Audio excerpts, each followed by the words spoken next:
ఈనాటి సభాధ్యక్షులు పెద్దలు ఆప్తులు సారిపల్లి కొల్లరావు గారికి,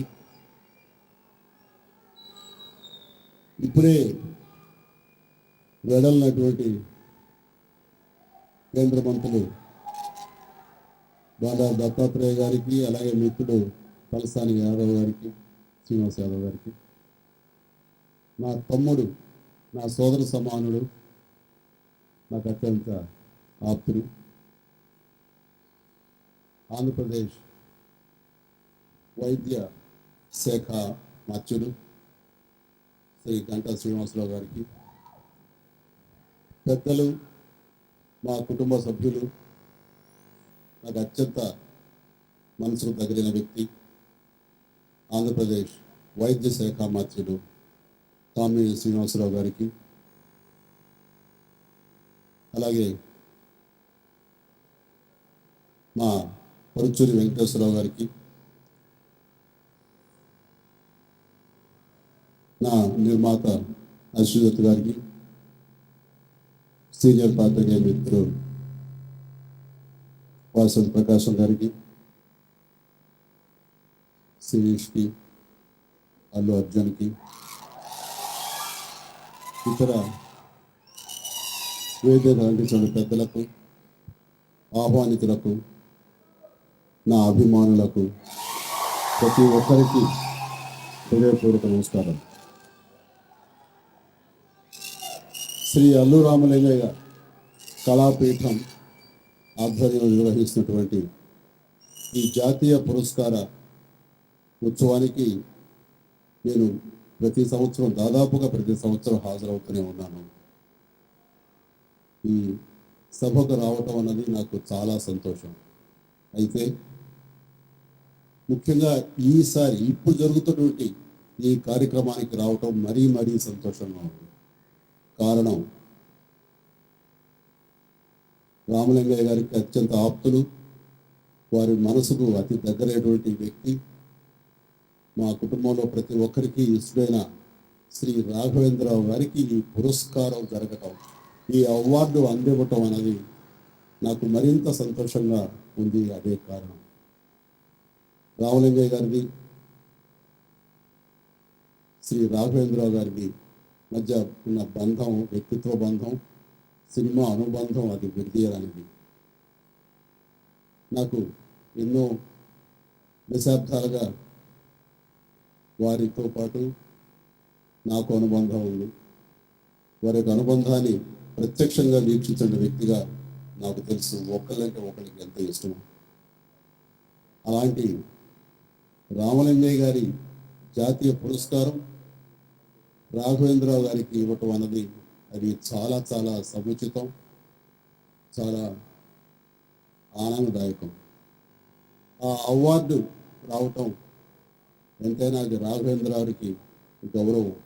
అది ఎంత గౌరవమో అంతకంత అది రాఘవేంద్రరావు గారు ఆ అవార్డు తీసుకోవడం అన్నది ఆ అవార్డుకే గౌరవం మరింత లభించింది.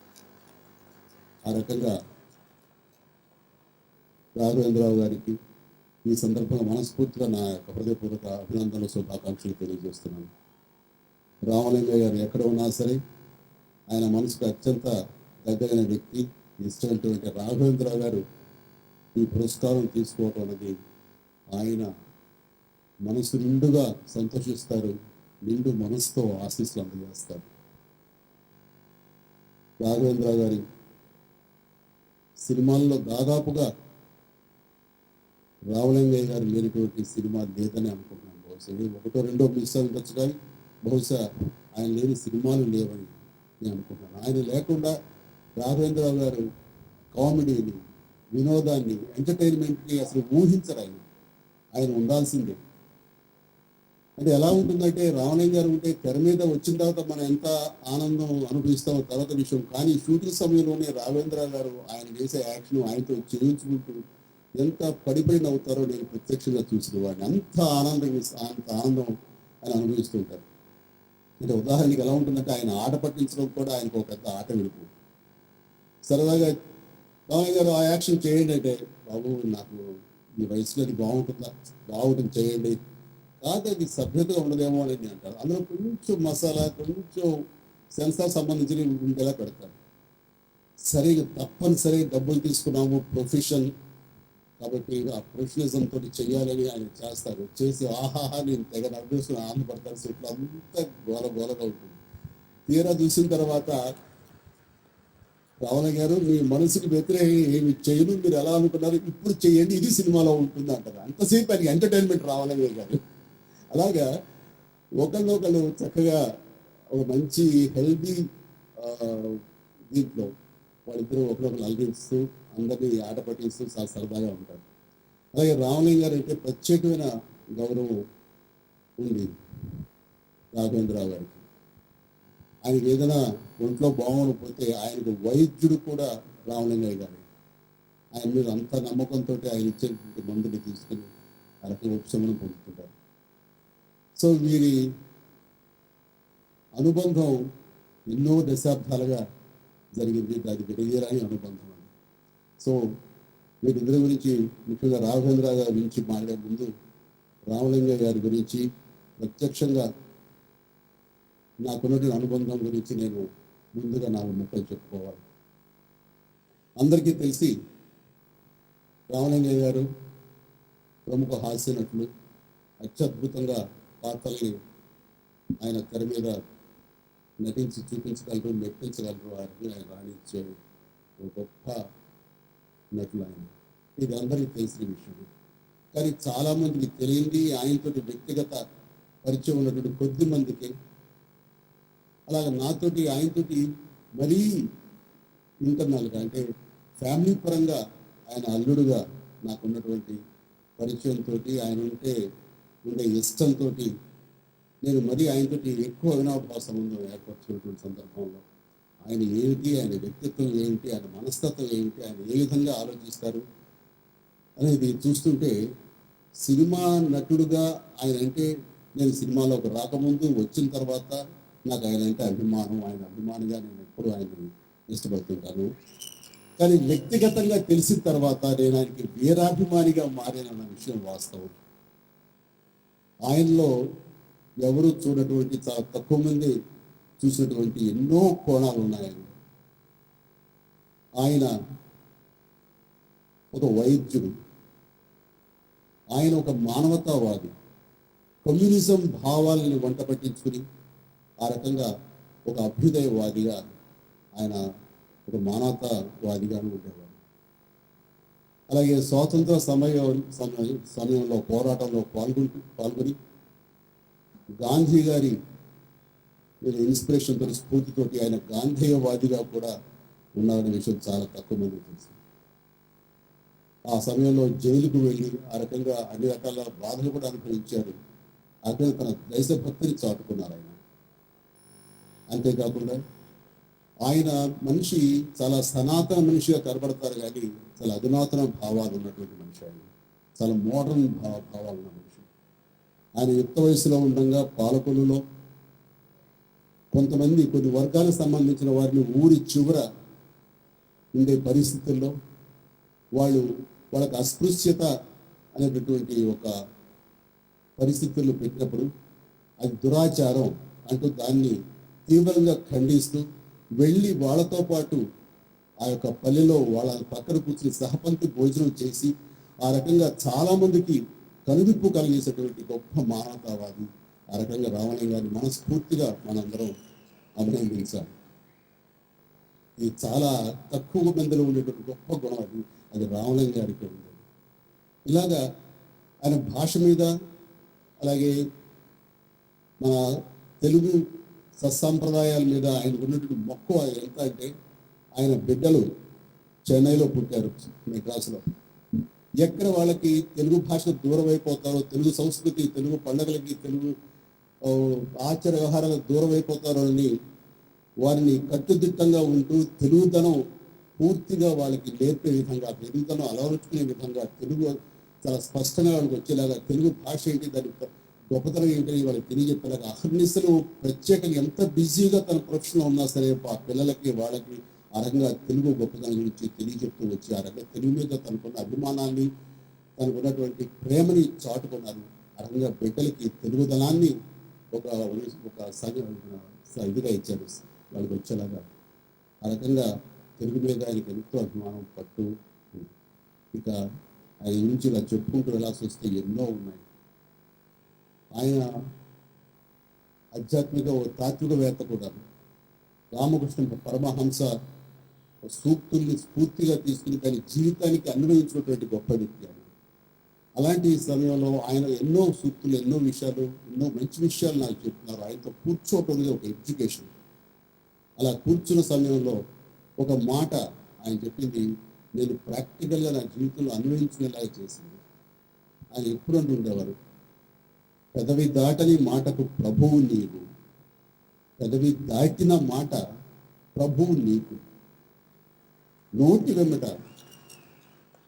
ఏదైనా ఒక మాట అనాలి అంటే ఆచి తూచి అనాలి. అది భవిష్యత్తులో అన్న తర్వాత ఆచరించే దిశగా మనం నిలబడి ఉంటేనే, కట్టుబడి ఉంటే ఆ మాట అనాలి. ఎందుకంటే అన్న తర్వాత దాన్ని ఆచరించాలి, దానికి బానిస ఉండదు. ఆ రకంగా ఈరోజు కూడా నేను ఆ సూక్తిని, ఆయన చెప్పినటువంటి ఆ సారాంశాన్ని నేను పాటిస్తానంటాం. ఈ సందర్భంగా చెప్పుకోవడం సంతోషంగా ఉంది. ఇలా రామలింగ గారికి ఇంకా చెప్పాల్సి వస్తే ఇలాగా వరుసగా ఎంతో చెప్పుకుని వెళ్ళచ్చు. ఎందుకంటే వాళ్ళ కుటుంబ సభ్యులు ఉండేది కాబట్టి నాకంటే ఎక్కువగా ఎవరికి తెలుస్తుంటుంది ఇక్కడ బహుశా.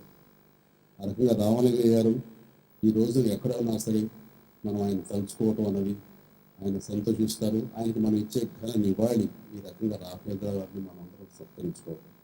ఇంకా ఈ రకంగా వారి ఆత్మశాంతి చేకూరాలని మరొకసారి అందరూ సమక్షంలో కోరుకుంటూ, రాఘవేంద్రరావు గారి గురించి చెప్పాల్సి వస్తే నాకంటే ఎక్కువగా రాఘవేంద్ర గారి గురించి ఎవరు చెప్పరేమో అనిపిస్తుంది. మా ఇద్దరి మధ్య దాదాపుగా 3.5 దశాబ్దాల అవినాభావ సంబంధం. ఆర్టిస్టుగా, నటుడుగా, ఒక దర్శకుడుగా సినీ సంబంధంతో మా యొక్క ట్రావెల్ స్టార్ట్ అయిన జర్నీ. కానీ తర్వాత తదనంతరం అది ఒక వ్యక్తిగత ప్రేమ, ఒక కుటుంబ సభ్యులుగా, వారి కుటుంబంలో నేను ఒక సభ్యుడిగా, మా కుటుంబంలో ఆయన ఒక పెద్దగా రకమైన అవినాభావ సంబంధం ఏర్పడి మా మధ్య. అది విడదీరాని అనుబంధం. ఆయన అంటే నాకు అత్యంతమైనటువంటి ప్రేమ, వాత్సల్యం.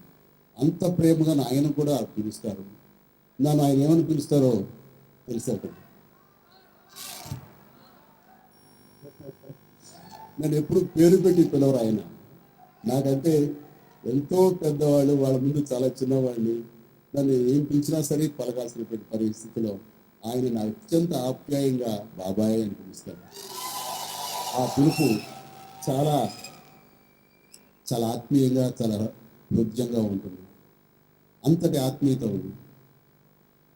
ఆయనతో సినిమాలు చేయాలి, ఆయన సినిమాలు చేస్తేనే మనకి పురోగతి, అభివృద్ధి అని ప్రతి ఒక్క హీరో, హీరోయిన్లు ఎవరైతే వర్ధమాన నటులు ఉన్నారో వాళ్ళందరూ కూడా కోరుకుంటారు.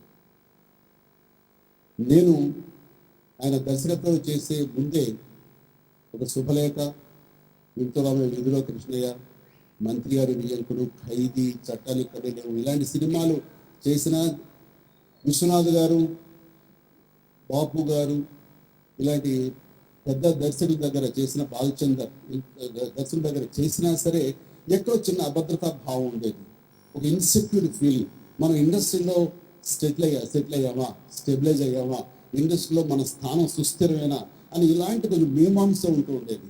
ఇలాంటి పరిస్థితుల్లో ఒకటే కోరుకుండేది, రాఘవేంద్రరావు గారి దగ్గర పనిచేస్తే మాత్రం ఇంకా మనకి పోకా లేదు, మనం సుస్థిరమైన స్థానం ఇండస్ట్రీలో అన్న ఫీలింగ్ నేను ఎదురు చూస్తుండేవాళ్ళు. ఆ అవకాశం ఎప్పుడు వస్తుందా అని. ఆయన దర్శకత్వంలో అడవి రాముడు రామారావు గారికి ఇచ్చారు, అడవి దొంగ నాకు ఇచ్చారు. ఆ రకంగా రామారావు గారికి అప్పటి వరకు ఆయన విభిన్న పాత్రలు ఇస్తున్న మహానటుడైనా సరే మాసెస్కి దగ్గర చేసి ఆ రకంగా ఆయన నుంచి విభిన్న కోణం చూపించారు.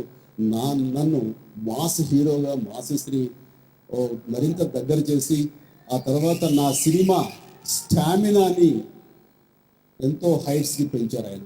ఆ రోజున ఊపిరి పీల్చుకుని ఆహా ఇక పరిశ్రమలో మనకి తిరుగులేదు, రాఘవేంద్రరావు గారి దర్శకత్వంలో నేను చేయటం అన్నది అది నా గొప్ప అచీవ్మెంట్గా నేను ఫీల్ అవుతున్నాను. ఆ తర్వాత దాదాపుగా 12 కథానాయకులుగా 12 సినిమాలు నేను చేశాను. అదే రికార్డు సమం రామారావు గారు చేశారు ఆయన దర్శకత్వంలో. ఇక చాలా గర్వంగా ఉంటుంది. రామారావు గారు 12 సినిమాలు చేస్తే నేను 12 సినిమాలు ఆయన దర్శకత్వంలో చేయటం అనేది అది ఒక హీరోగా హైయెస్ట్ రికార్డ్ ఆయన దగ్గర. అది నాకు చాలా సంతోషం. అంటే ఆయన ఎంత అభిమానించకపోతే చిరంజీవి కావాలి, ఏ సినిమా ఏ కథానికి ఒకసారి చిరంజీవి షూట్ అవుతారు. అది ఘరానా మొగుడు, మంచి దొంగ, జగదేక వీరుడు, అతిలోక సుందరి, ఇలాంటి సినిమాలు ఏవైనా సరే చిరంజీవిని ఆలోచించుకునే కథ ఆయన డిజైన్ చేసుకునేవాళ్ళు. ఆ రకంగా అంతగా నేను ఉండాలి అని కోరుకునేటువంటి వ్యక్తి. ఆ రకంగా నేను ఈ సందర్భంగా నేను మనస్ఫూర్తిగా నా అభినందనలు ఆయనకు తెలియజేసుకుంటున్నాను. ఆయన ఆర్టిస్టుగా నాకు ఆయనకు ఉండే సంబంధం గురించి ప్రత్యక్షంగా చెప్పగల సినిమాల్లో తెలుస్తూ వచ్చింది. కానీ వ్యక్తిగతంగా ఆయన ఎంత ఇదిగా లైక్ చేస్తారు, ఎంత ఇదిగా ఆయన అటెన్షన్ ఇస్తారు, ఎంత ఇదిగా ప్రేమగా చూసుకుంటారు అంటే చిన్న ఎగ్జాంపుల్ చెప్పాలండి. అడవి దొంగ నా మొట్టమొదటి సినిమా షూటింగ్ ఒక ఫారెస్ట్లో జరుగుతుంది. అక్కడ ఎండ బాగా విపరీతంగా ఉంది. అయితే ఆ టైంలో Bisleri water, mineral water demand చేసి తీసుకోవాలి అని కూడా తెలియదు. ఎందుకంటే అది ఖర్చుతో కూడుకున్నదని నేను అక్కడ దొరికే సాదాసీదా వాటర్ని, అడవిలో దొరికే వాటర్ని తాగేవాడిని. తద్వారా ఒక్కోసారి గొంతు నొప్పి వచ్చేసేది, తర్వాత స్టమక్ అప్సెట్ అయ్యేది. ఆ రకంగా ఒకసారి ఆయన చూస్తుండగానే నా పక్కన ఉన్నటువంటి వాళ్ళకి మినరల్ వాటర్ ఇస్తూ నాకు మామూలు వాటర్లో వచ్చేసరికి నేను తాగుతుంటే చూశారు ఆయన అప్సెట్ అయ్యారు. ఏంటిది, హీరో అయ్యి ఉండి ఆయన మామూలు వాటర్ ఇస్తున్నారు అని. అది నాకు గౌరవం లేకపోతే నాకు ఏదో ఇవ్వాలని కాదు. నాకు ఏదైనా అప్సెట్ అయితే హీరో కనుక ఒక రోజు రెస్ట్ తీసుకుంటే, రాలేని పరిస్థితి షూటింగ్ ఉంటే మీకు ఎన్ని వేల రూపాయలు, ఆ రోజు ఎన్ని లక్షల రూపాయలు లాస్ వస్తుంది మీరు ఊహించారా మీరు? ముందు వాళ్ళు పువ్వులా చూసుకోవాలి, వాళ్ళు బాగా చూసుకోవాలి. మినరల్ వాటర్ రేపటి నుంచి ఇవ్వండి అని చెప్పేసి అన్నారు. అప్పటి నుంచి నేను మినరల్ వాటర్ తాగడం నాకు అలవాటు. లేదంటే అప్పటిదాకా మినరల్ వాటర్ అనేది చాలా లగ్జరీ. అలాంటి రోజులు అవి. అంటే ఆ రకంగా ఎంత వ్యక్తిగతంగా ఆయన బాగా చూసుకుంటాడు అంత ఇంత కాదు. మరీ ఆయన ప్రేమకు అభిమానికి పరాకాష్ట ఏంటంటే, నేను సురేఖ ఊటీ షూటింగ్ వెళ్ళాం. తిరిగి వస్తున్నప్పుడు మేటుపాలెంలో ట్రైన్ ఎక్కాలి. అక్కడి నుంచి చెన్నై వెళ్తుంది ట్రైన్, మెడ్రాస్. ఆ ట్రైన్ మేము అందరూ ప్యాకప్ చేసుకుని ఒకే రోజు ఊటీ నుంచి కింద దిగిన తర్వాత ఎప్పుడు ఆయన ఆర్డర్ చేశారో, ఎప్పుడు పురమాయించారో, ఎప్పుడు ఏం చేశారో తెలియదు. కానీ మేమిద్దరం మా కూపేలోకి వెళ్ళేసరికి లోపలంతా ఫస్ట్ నైట్ లాగా ఆయన మొత్తం డెకరేట్ చేసి స్వీట్లు పెట్టి చెల్లి చేశారు. ఆయన యొక్క డైరెక్షన్లో ఆర్ట్ సంబంధించి, అంటే ఇలాంటి డెకరేషన్ సంబంధించి ఎంత గొప్పగా ఉంటే మనం అంత ఊహించుకోవచ్చు. అంతకంతగా అందంగా ఆ కూపేని అలంకరించారు. మేము ఫస్ట్ నైట్ అప్పుడు కూడా నేను కానీ సురేఖ కానీ ఒకరికి అంత సిగ్గుపడిపోలేదు. రాఘవేంద్రరావు గారు చేసేటువంటి దానికి నిజంగా చాలా సిగ్గుపడాల్సి వచ్చింది అన్నమాట. అంత ఈజీగా చూపిస్తారు. ఏంటండి ఇవన్నీ మరి ఏదో కొత్తగా పెళ్ళిన లాగా. బాబాయ్ ఎప్పుడు నువ్వు నిత్య పెళ్లి కొడుకే, అందులో అమ్మాయితో వచ్చావు, నువ్వు ఉండాలి అంటూ ఆయన చాలా సరదాగా ఎంజాయ్ చేస్తారు. ఇలాంటి జ్ఞాపకాలని గుర్తించుకోవాలంటే కోకొల్లలు. అలాంటి రాఘవేంద్రరావు గారు ఈ రోజున ఈ పురస్కారం అందుకోవటం మా అందరికీ నిజంగా చాలా సంతోషం ఉంది. ఈ రోజున మనసు విప్పి నేను మాట్లాడుతున్నానంటే అది రాఘవేంద్రరావు గారికి పురస్కారం ఇవ్వటం, ఆయన్ని మా కుటుంబ సభ్యులు మీరు అని మరింతగా చెప్పుకొని గుండెలకు మరింతగా హత్తుకునే ఒక గెస్చర్ ఈ రోజున ఆయనకి పురస్కారం ఇవ్వటం అన్నది.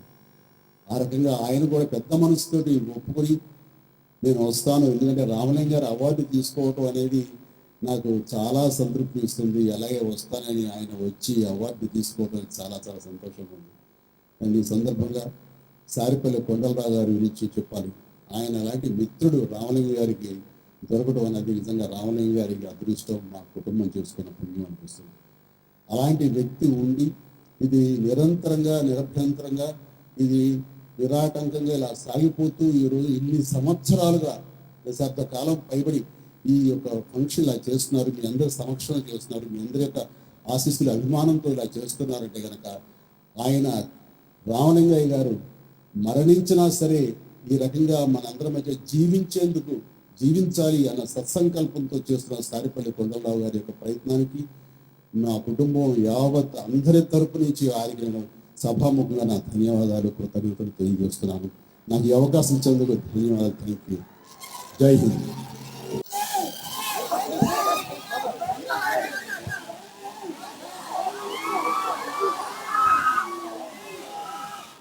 మా పునాది, మా ప్రాణమైన అభిమానులందరికీ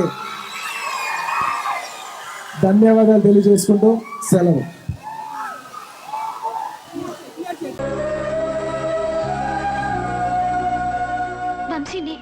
నువ్వేం చెప్పబోతున్నావో నాకు తెలుసు. నీకు నా మీద ఏదో తెలియని ఫీలింగ్ కలిగింది. అది ఇష్టమో స్నేహమో ప్రేమో నీకు తెలియట్లేదు. ఒక్కసారిగా నా గుండెల మీద వాలిపోవాలనిపిస్తుంది. అవునా శిల్ప? నాకు కూడా ఏదో తెలియని ఫీలింగ్ గుండె నిండా ఉంది. అది ప్రేమే అయి ఉంటుంది